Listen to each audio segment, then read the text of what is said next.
To może ja powiem kilka słów o sobie. Urodziłem się w Warszawie w 76 roku, pierwszej połowie roku, w kwietniu, a tak dokładnie 13 kwietnia. Piątek. Nie, to chyba wtorek był.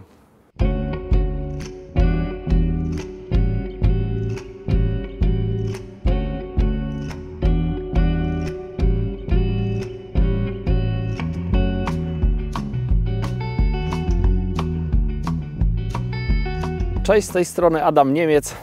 Bardzo serdecznie witam w moim nowym projekcie na nowym kanale Adam Niemiec Fishing. Już Was bardzo serdecznie zapraszam do subskrybowania tego kanału. Udostępniajcie ten kanał znajomym.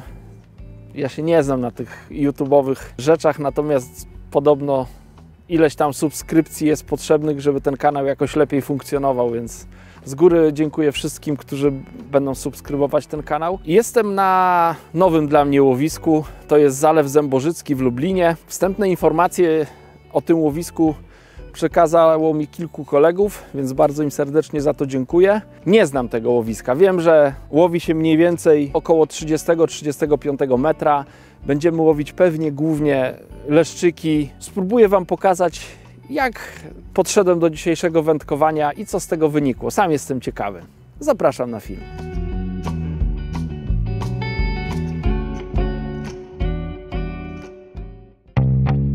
Po co powstał ten kanał?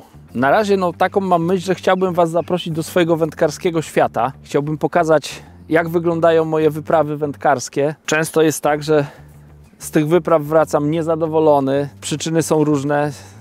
Nie biorą ryby, pogoda jest zła, albo ja coś popsuję nad wodą, albo zrobię coś źle i będę czuł, że to będzie złe. Ja tego nie będę ukrywał, będę o tym wszystkim opowiadał, bo mam takie wrażenie, że to jest budujące na następne wyprawy. Najczęściej pewnie będę używał wędek feederowych, ewentualnie metod feederowych, natomiast nie będę się zamykał tylko na te metody, więc jeżeli gdzieś wyruszę z innym sprzętem niż zawodniczy, to także będę chciał Wam to pokazać. Jeżeli będziecie mieli do mnie jakieś pytania, to zachęcam, żeby wpisywać je w komentarzach pod filmem. Być może będziecie mieli jakieś sugestie dotyczące następnych filmów. Też bardzo proszę o takie sugestie. Nie obiecuję, że wybiorę się na drugi koniec Polski, żeby nagrać jakiś film, ale kto wie. Plan na ten film był trochę inny. Trzeba było wdrożyć plan B i to taki, powiedzmy, w ostatniej chwili. Miałem wybrać się na osadnik w Puławach, żeby zaprezentować łowienie dużych płoci, leszczy. No ale niestety pogoda spłatała figla, przyszło mocne ochłodzenie. Tutaj tego nie widać może, ale dzisiaj jak wyjeżdżałem z domu, to było pełno śniegu i było dosyć chłodno. Tutaj jest niewiele na plusie, ale woda całe szczęście nie zamarza i tutaj te chmury ze śniegiem nie dotarły. Także może uda się coś nagrać. No ale przez to, że przyszła chłodna pogoda, to na osadniku w Puławach ryby całkowicie zostały wyłączone. Tutaj jest takie łowisko, tak jak słyszałem od znajomych, że bardzo dobrze się tutaj wędkuje właśnie jesienią, zimą do pierwszego lodu i później po zejściu lodu także jest dobre wędkowanie, więc teoretycznie ten warunek jest spełniony. Natomiast zdaję sobie sprawę, że taka gwałtowna zmiana pogody nigdy dobrze nie działa na ryby. Kurczę, jakoś nie spodziewam się wielu brań. Myślę, że te brania będą delikatne, ale to się okaże w czasie wędkowania. Przygotowałem sobie 2 zestawy i będę chciał te 2 zestawy porównać. Jest takie powszechne przekonanie, że na jesienne łowienie trzeba stosować jak najbardziej, powiedzmy, sztywne zestawy, bez jakichś tam elementów rozciągliwych, takich jak żyłka. Dlatego mam na obu kołowrotkach plecionkę. Ten zestaw, w którym teraz wędkuję, ma odcinek feder gumy jako taki amortyzator i przypon. Natomiast drugi zestaw jest trochę bardziej rozciągliwy, bo zamiast tego krótkiego odcinka feder gumy ma 7-metrowy odcinek strzałówki, czyli żyłki, która gdzieś tam jest rozciągliwa i podczas delikatnych brań może te brania łagodzić, więc one będą słabiej widoczne na szczytówce. Zobaczę, czy rzeczywiście tak jest, przekonam się na własnej skórze, czy rzeczywiście ma to aż tak duże znaczenie. Na razie wielkość ryb nie powala, co prawda brania są w miarę często, ale rybki są bardzo małe. Dobrze, że coś się dzieje, bo w tym czasie to sobie wyobrażam, że na wielu łowiskach można zejść bez ryby, bez brania. Na razie jakiegoś tutaj szału nie ma niestety. Zresztą to było do przewidzenia po tym, jaka pogoda była ostatnio. Nie wiedziałem, jak podejść do tego łowiska. Normalnie bym podszedł bardziej ofensywnie, no bo jesień, ryby potrzebują zjeść przed zimą, więc trzeba, jeszcze tu jest tych ryb dużo, więc jakaś tam pomiędzy nimi jest konkurencja pokarmowa. No ale z drugiej strony miałem w głowie, że jeżeli zrobiło się takie nagłe ochłodzenie, zmiana pogody, no to też to jakoś wpłynęło na żerowanie ryb. I takie sobie przygotowałem 2 łowiska. Jedno łowisko, tak troszkę na prawo ode mnie, jest taki bardzo znaczny, nie wiem jak to nazwać, słup taki wystający z wody. I tam podałem 10 koszyczków wielkości L, takich zwykłych heksmeszy wielkości L. I na lewo od tego miejsca, na tej samej długości, to są 33 metry od brzegu, podałem 3 koszyczki. Mniej więcej 5-7 metrów w lewo od tego miejsca.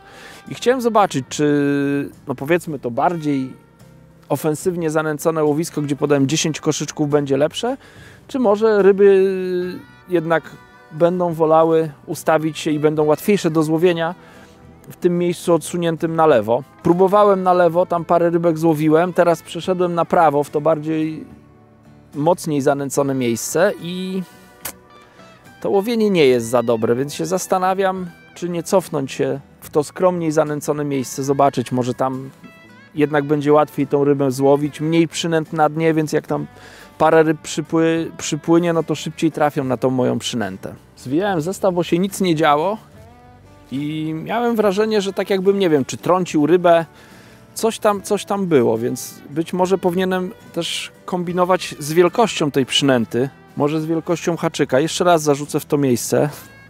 Miałem 3 ochotki, może wystarczy 1 lub 2. Na jedną nie lubię łowić, bo przypłynie byle jazgarz, zdejmie i tyle, dlatego spróbuję na 2. Zobaczymy, może to skusi ryby do brania. Jak pewnie większość z Was zauważyło, mam rozłożoną siatkę. Zazwyczaj podczas prywatnego wędkowania tego nie robię, ryby od razu wypuszczam. Jedynie używam siatki na zawodach, ewentualnie na treningu przed zawodami. No ale tutaj jest taki przepis, że wędkarze nie mogą uwalniać leszczy, więc wkładam te ryby do siatki.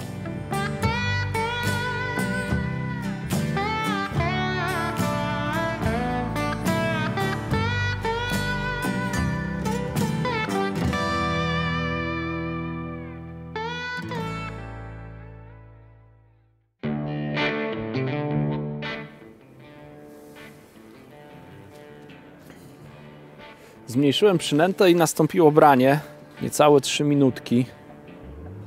No to myślę, że na takie rybki to można czekać 3 minuty. Ta ryba jest zdecydowanie większa od tych, co na początku miałem. Nie wiem, jak jest zapięta, bo to branie było bardzo delikatne, takie delikatne tylko ugięcia szczytówki. Więc przypuszczam, że skoro ryba nie chciała wziąć na 3 ochotki, a wzięła na 2, no to one tam już tak półgębkiem próbują ochotkę. Dobra, przestała się szarpać, więc mogę ją jednostajnie tutaj scholować. Ale ta ryba już zasługuje na podbierak.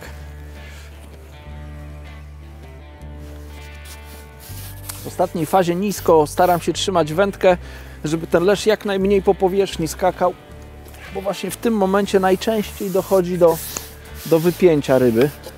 Zobaczcie, jak delikatnie za samą końcóweczkę wargi ryba zacięta.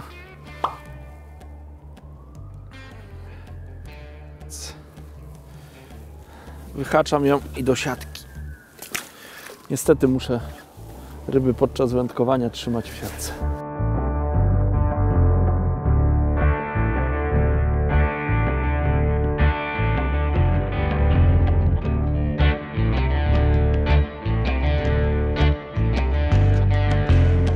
Przerzuciłem zestaw w to takie skromniej zanęcone łowisko na lewo. Branie dosyć szybkie, dużo szybsze niż w tym miejscu nęconym. Nie wiem, jak duża jest to ryba. Jakoś chyba ten poprzedni leszcz był większy.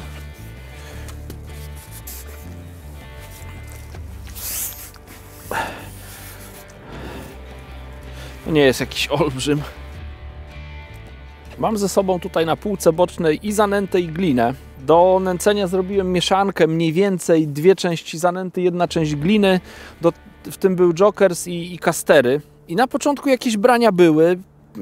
Później w sumie dosyć szybko te brania się skończyły, takie regularne. Co prawda łowię w tym mniej zanęconym łowisku, ale zauważyłem, że jak nabijam koszyk jokersem, tego jokersa jest dużo w tym koszyku, no to te brania następują dosyć szybko, czyli wygląda na to, że te ryby potrzebują tych przynęt. Wiadomo, no leszcze czy takie właśnie leszczyki, tak jak tutaj są, no to one uwielbiają jokersa, więc wszędzie tam, gdzie nie ma jazgarzy czy jakichś małych okonków, no to najczęściej właśnie jokers to jest najlepszy dodatek do zanęty czy gliny. W tym przypadku łowię gliną. W związku z tym, że tutaj te brania no są dosyć szybko, no bo około 1 minuty, to tego koszyczka mocno nie nabijam. Tak zamykam to okienko w tym koszyczku. Zależy mi na tym, żeby koszyk doleciał do dna i po chwili ta zawartość się uwolniła i w momencie jak zatnę, żeby ta zawartość tego koszyczka, ten jokers, który tam jest wewnątrz, żeby on został na dnie, żebym ja tego nie przeciągnął, nie wiem, po dnie na odcinku 2 czy 3 metrów, żeby nie rozciągać tych ryb. Chciałbym, żeby te ryby się zgrupowały w tym miejscu, gdzie wędkuję. Dlatego cały czas zarzucam zestaw w jednym kierunku. Mam zestaw oczywiście na klipie i za każdym razem po zarzuceniu zestawu umieszczam szczytówkę mniej więcej na tym samym poziomie w wodzie. Czekam, aż koszyczek opadnie na dno i jak ułożę wędkę po napięciu plecionki na tą przednią podpórkę na federarmie, no to wtedy mam takie przekonanie, że za każdym razem jestem mniej więcej w tym samym miejscu. Gdybym raz zarzucił zestaw i wędkę od razu na przykład odkładał na podpórkę, koszyczek by utonął, ja bym zrobił obrót albo 2 obroty korbki, no to by oznaczało, że łowię raz metr bliżej, raz metr dalej. Dlatego myślę, jest bardzo ważne, szczególnie przy takim łowieniu zimowym, jesiennym czy wczesnowiosennym, gdy ryby biorą delikatnie, żeby je łowić w miarę z jednego miejsca, żeby w miarę celnie zarzucać ten zestaw.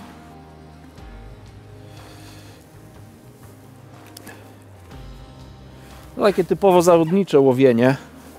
Co ciekawe, te mniejsze leszcze łowię teraz na 3 ochotki znowu i one te ochotki mają muszę użyć wypychacza, bo haczyk jest w pyszczku, nie jest gdzieś tam delikatnie za wargę, więc one biorą pewniej. Te większe leszczyki, które złowiłem, no to były zacięte za koniec wargi, więc one biorą delikatniej.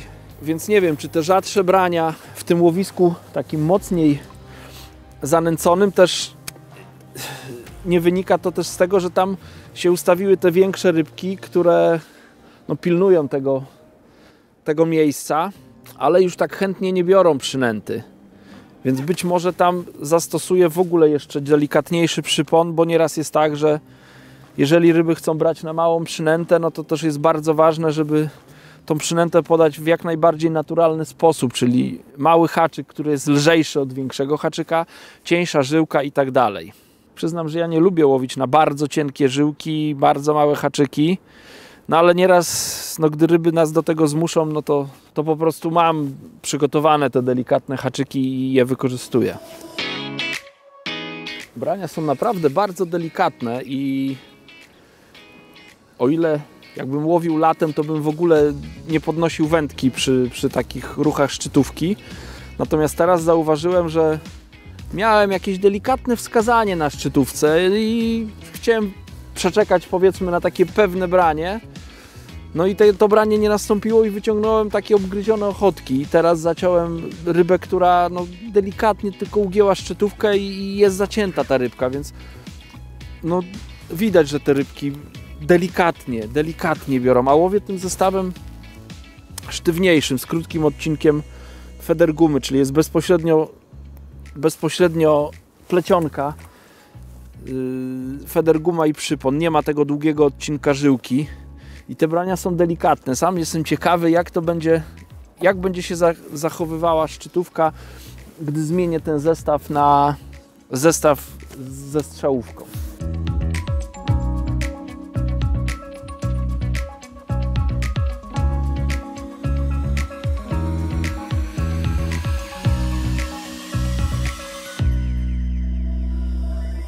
Na razie jeszcze do końca nie czuję tego łowienia, muszę przyznać. Tak się zastanawiam, co tu można lepiej zrobić. Bo skaczę z jednego miejsca w drugie. Mam wrażenie, że po lewej stronie, czyli w tym takim skromniej zanęconym miejscu, brania są w miarę szybkie, ale biorą małe rybki. Natomiast w tym miejscu na prawo, gdzie więcej wrzuciłem, no tych brań tam nie miałem. Ale przy podciąganiu zaczepiłem leszcza, bo poczułem tylko rybę i miałem śluz na żyłce. Złowiłem jednego leszcza, miałem jakieś wskazanie, obgryzione ochotki. Więc to by tak wyglądało, jakby tam po prostu były większe ryby, które nie dopuszczają tych mniejszych ryb do łowiska. Dlatego postanowiłem trochę pójść w inną stronę i na haczyk zamiast 2 ochotek założyłem chyba z 5 albo 6 i złowiłem leszczyka. No to jest jeden z większych, jaki dzisiaj złowiłem. Są taki, pewnie znawcy tutaj tego łowiska no powiedzą, że to taka przeciętna ryba. Bardzo głęboko połknięta przynęta. Więc tak jakby te leszcze były w tym łowisku mocniej zanęconym i chciały brać na duże przynęty. Dlatego tak dobre było to, że zakładałem, że do koszyka wkładałem dużo jokersa. Jak podawałem niewiele przynęt, to brań nie było. Jak zacząłem podawać więcej jokersa, tak jakby no miałem wrażenie, że to tym rybom pomaga. No nic, idę na razie w tym kierunku, czyli pęczek ochotki, bogato też w koszyczku, mimo że łowię najmniejszym open windowem, ale tych przynęt, tak uważam, jak na tę porę roku, to będzie tam w nim dużo. Jeżeli mi się będzie zdarzać tak, że będę miał obgryzione ochotki, a już tak raz się zdarzyło, że miałem obgryzione ochotki, też miałem ze 4 chyba ochotki na haczyku i było tylko delikatne wskazanie, wtedy wezmę większy haczyk, no żeby ta ryba gdzieś tam wstępnie się zacięła. Brania są bardzo delikatne. Na razie łowię tym, powiedzmy, takim sztywniejszym zestawem, który lepiej przenosi informacje od haczyka do szczytówki. Jak uznam, że łowisko się bardziej rozkręci, te brania będą regularne, no to wtedy spróbuję zmienić na ten zestaw ze strzałówką i zobaczę, czy będzie duża różnica. Aż Michał, który mnie tutaj wspomaga z kamerą, był zdziwiony, że tak może wyglądać branie, takie delikatne. Ale rybka zacięta idealnie, tak jak powinno być. Pewnie wzięta przynęta. Ochotki takie wyskrobane, jak ja na to mówię. Więc ryby chyba pewnie biorą. Chyba im pasuje ten jokers. Zobaczymy. No 2 ryby dosyć szybko złowione, więc będę się tego trzymał dalej.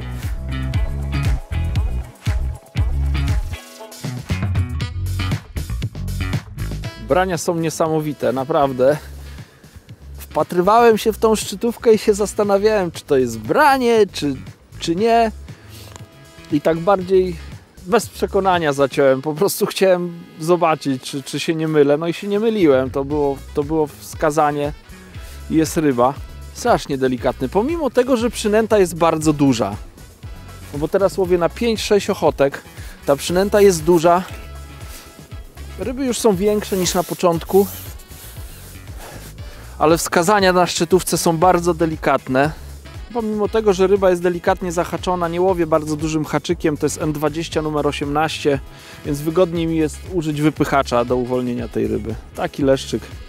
Kurczę, te leszczyki tutaj takie są dosyć, no nie wyglądają bardzo zdrowo. Duża głowa, płaski brzuszek, więc taki trochę skarłowaciały wygląda. Myślę, że dlatego tutaj zarządcy tej wody zdecydowali, żeby zabierać wszystkie leszcze z tego łowiska i jest zakaz wypuszczania tych leszczy do wody. Odczytywanie brań podczas takiego, no można by powiedzieć, już zimowego wędkowania, tak jak wspomniałem na początku, wyjeżdżałem z domu, musiałem odśnieżyć auto. Temperatura jest bardzo chłodno, jest niewiele powyżej zera. Więc no, te ryby są takie skostniałe, naprawdę biorą delikatnie. To już nie są letnie brania, gdzie bardzo często tego kija potrafiło ściągnąć z podpórki. Dlatego bardzo ważne jest po pierwsze użycie odpowiedniej szczytówki. Wybierajcie najdelikatniejsze szczytówki, jakie macie. Ja tutaj akurat to jest Supera SL, 11-stopowy kij Prestona, a zastosowałem tutaj szczytówki od innego kija, od wędki Ascension. Półuncjowa szczytówki to jest najdelikatniejsza szczytówka. Według mnie to jest najdelikatniejsza szczytówka w ogóle w ofercie Prestona, dlatego lubię do takiego delikatnego łowienia wykorzystać te szczytówki. W tym okresie wzięcie mają też szczytówki hybrydowe, czyli takie połączenie, powiedzmy, tradycyjnej szczytówki z wklejką jakąś z włókna szklanego, które lepiej pokazuje te brania. Oprócz wyboru odpowiedniej szczytówki, czyli najdelikatniejszej, jakiej macie, bardzo ważne jest też ustawienie wędziska. Chodzi o to, żeby szczytówka była jak najmniej wygięta. Ja staram się tak ustawiać szczytówkę, jeżeli oczywiście warunki na to pozwalają, takie jak dzisiaj na przykład, że nie ma wiatru, nie tworzy się dryf. Wtedy no moja szczytówka jest praktycznie prosta. Ja jej prawie w ogóle nie wyginam. Nawet nieraz pozostawiam luźną plecionkę pomiędzy szczytówką a powierzchnią wody, tak żeby ryba w pierwszej fazie, gdy bierze, żeby nie poczuła, i dopiero później takie delikatne ugięcie informuje mnie, że coś tam się dzieje z moją przynętą. Następna taka bardzo istotna rzecz to ustawienie wędki, ale takie, żeby szczytówka z plecionką tworzyły kąt prosty, żeby to nie było tak, że plecionka jest przedłużeniem szczytówki, czy ten kąt jest taki bardzo rozwarty. Ja staram się tak ustawiać szczytówkę, zresztą widać, siedzę tak troszkę skierowany w lewą stronę. Federarm też jest skierowany w lewą stronę. Zarzucam delikatnie w prawą stronę, dzięki temu mogę ten kąt prosty uzyskać.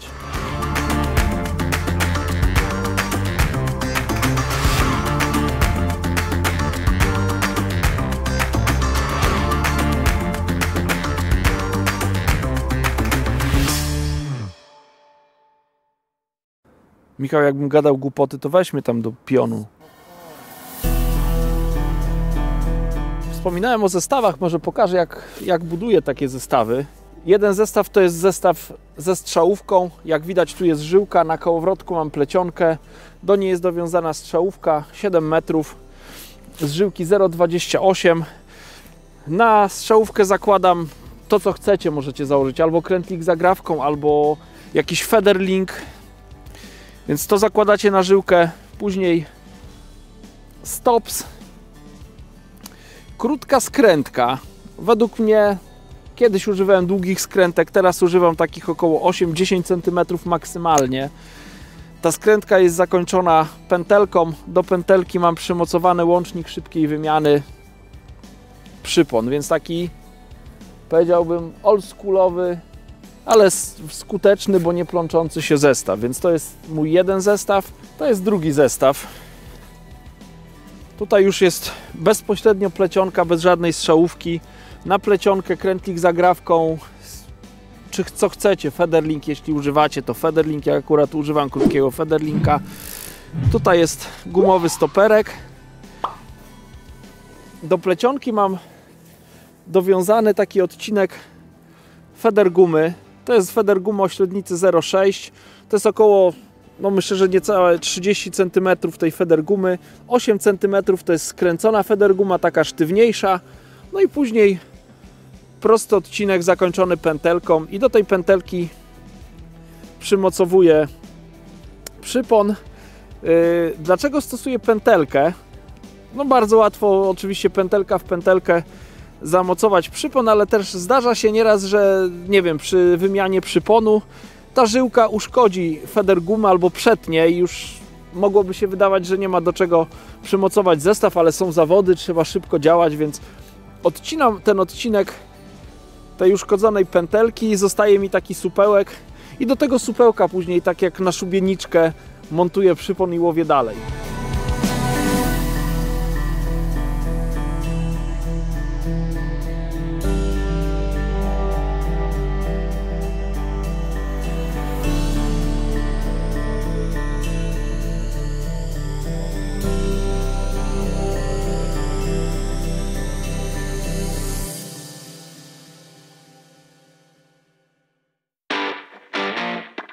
Jest kolejna ryba, nie wiem, to nie jest chyba leszczyk ten większy tutaj zębożycki, tylko taki średniaczek, dłoniaczek, tak wygląda przynajmniej na razie. No nic, może te większe jeszcze tutaj przyjdą. O, nie jest taki mały, myślałem, że jest jeszcze mniejszy niż w rzeczywistości, więc wezmę go w podbierak.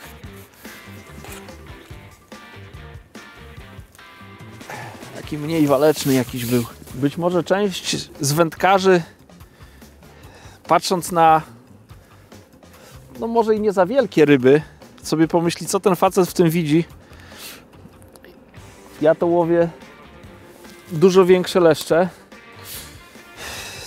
Natomiast no, takie wędkowanie, powiedzmy sportowe, polega na tym, żeby wyciskać z wody co się da. No jest taki okres jaki jest.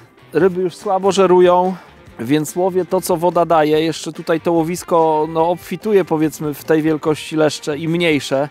Więc staram się łowić jak największe te leszczyki.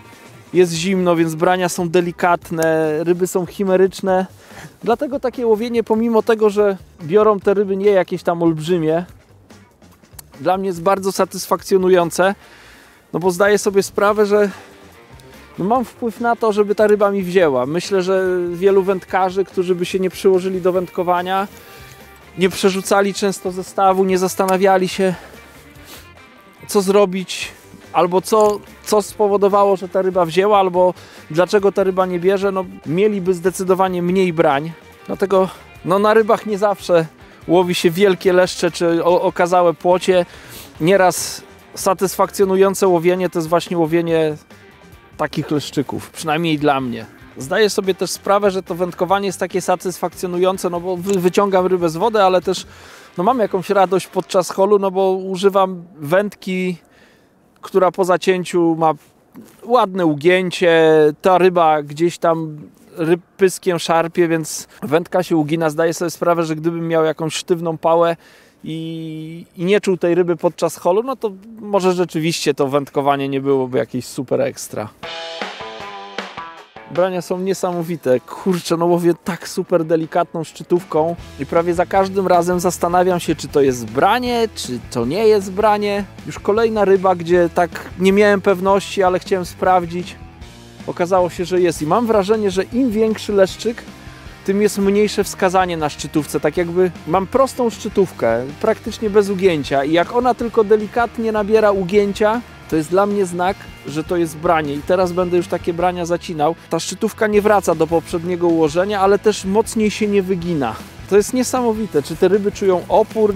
Nie mam pojęcia, dlaczego tak się dzieje. Ale brania są bardzo delikatne, mimo że łowię stosunkowo na dużą przynętę, bo to jest 5 ochotek. Nieraz latem na taką dużą przynętę nie łowię, a te brania są tak delikatne. Zobaczcie, ryba naprawdę, no kurczę, ten haczyk może nie jest super głęboko, no ale miała go w pysku, więc połknęła tą całą pajdę ochotek, a ugięcie było nieznaczne.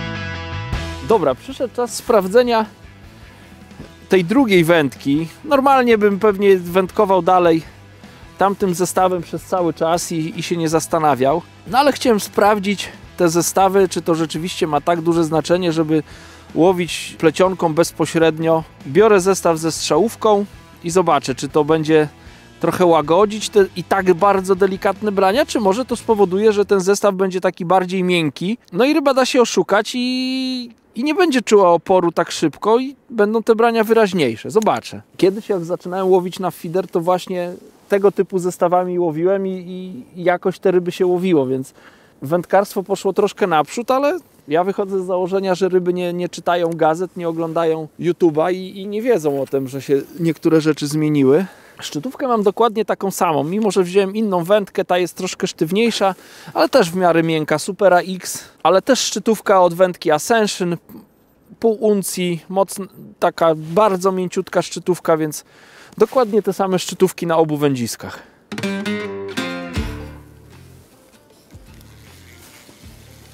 Miałem jakieś wskazanie, i to takie mocniejsze wskazanie i zaciąłem. Nie wiem co to, czy to była obcierka jakaś, czy...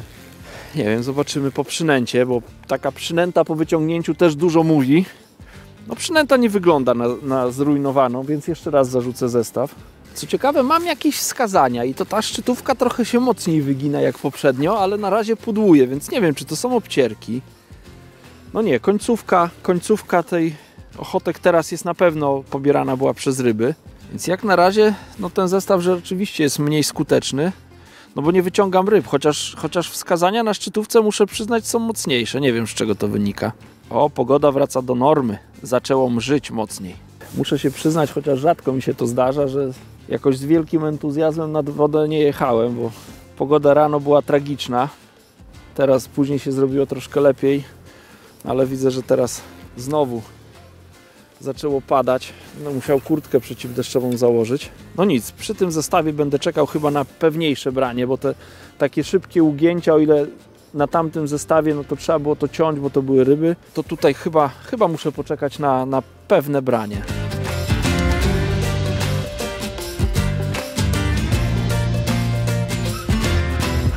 No ten zestaw z tą strzałówką też zadziałał. Branie było, muszę przyznać, pewniejsze. To wskazanie było zdecydowane, więc tak jakby rzeczywiście ten odcinek tej żyłki taki no luźny, no bardziej rozciągliwy. Może ta ryba rzeczywiście mniej czuje podczas brania i bierze pewniej tą przynętę i jak chce odpłynąć, to dopiero czuje, że jest zahaczona. Nie wiem, no to nie jest mały leszcz, ale wziął zdecydowanie najpewniej z tych wszystkich, które tutaj złowiłem. Bo te większe, tak jak wspominałem wcześniej, one przyginały tą szczytówkę może o milimetr, może o 2. A ten tak dosyć zdecydowanie przygiął szczytówkę. Więc zarzucę jeszcze raz ten zestaw. Ładny, srebrny.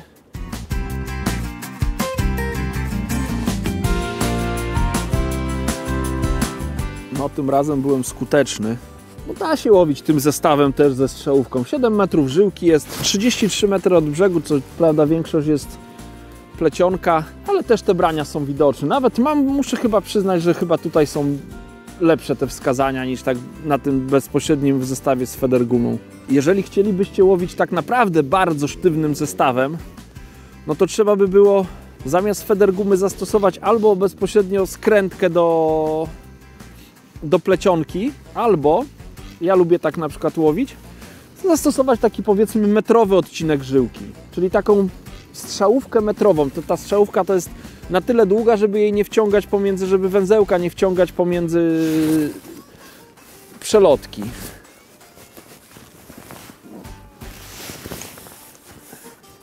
Ryby nie są może jakieś olbrzymie, ale te wbrania są w miarę regularne.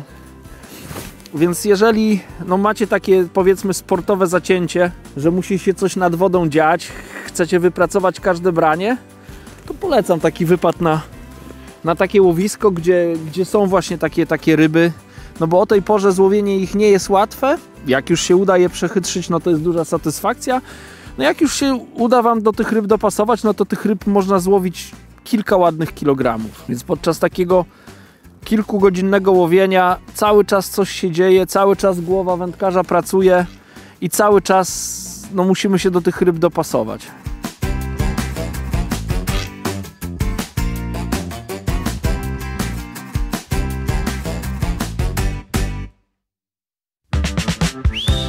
Widzę, że takim zestawem też można te ryby oszukiwać i mam wrażenie, że tutaj są lepiej widoczne te brania. Tak jakby chyba te ryby później czują jakiś opór. Być może w tamtym zestawie trzeba by było zmienić na przykład przypon na dłuższy, żeby też ta ryba później czuła jakiś opór, bo tam mam przypon 50 cm, znaczy odległość haczyka od koszyczka 50 cm, więc być może taki 70 cm przypon też by spowodował, że ryba by troszkę później dowiedziała się o czymś, że coś jest nie tak i odpływałaby pewniej ze stanowiska, ja bym widział mocniejsze ugięcie szczytówki.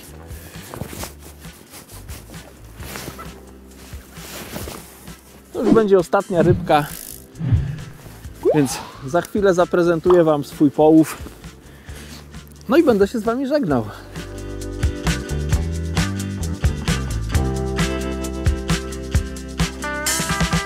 Skoro dzisiejszy odcinek był, powiedzmy, o takim sportowym wędkowaniu, to chciałbym na jedną rzecz zwrócić uwagę. Jeżeli będziecie startować w zawodach wędkarskich, szanujcie ryby. To są żywe stworzenia. Na zawodach te ryby są wypuszczane, więc trzeba, żeby one podczas ważenia, co myślę, że jest najtrudniejsze dla tych ryb, trzeba, żeby one jak najmniej to przeżywały, więc pokażę Wam taki prosty patent, jak ja przesypuję ryby do ważenia, żeby nie przesypywać ich przez 3,5 czy 4 metrową siatkę. Podciągam obręcze siatki, dochodzę akurat u mnie w siatce, to jest druga obręcz, która jest wzmocniona. Ja tą obręcz wyjmuję na zewnątrz. W każdej siatce takie coś znajdziecie. Łapię za tą obręcz i te ryby przesypuję, tak jakby tylko tą końcówkę przesypuję do ważenia. O, i to jest koniec już całego przesypywania ryb. W bardzo prosty sposób można to cofnąć. Więc pamiętajcie o tym na zawodach. Trudny dzień nad wodą dobiega końca. Trudny, ale dla mnie bardzo satysfakcjonujący, bo udało mi się, jak widzicie, przechytrzyć trochę tych chimerycznych leszczy. Mam nadzieję, że to, co dzisiaj zaprezentowałem, przyda się w Waszym wędkowaniu. Komentujcie, subskrybujcie, o to Was bardzo proszę i z góry dziękuję wszystkim, którzy będą subskrybować. I do zobaczenia w następnym filmie.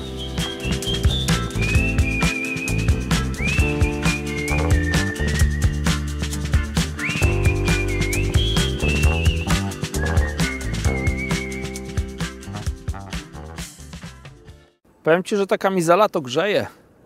No, włączyłem teraz. No zobacz, no jestem, mam na sobie bieliznę, koszulkę, kamizelkę i bluzę. Nie mam żadnej kurtki, nic więcej. Więc coś musi mnie tutaj grzać. No i te spodnie ciepłe.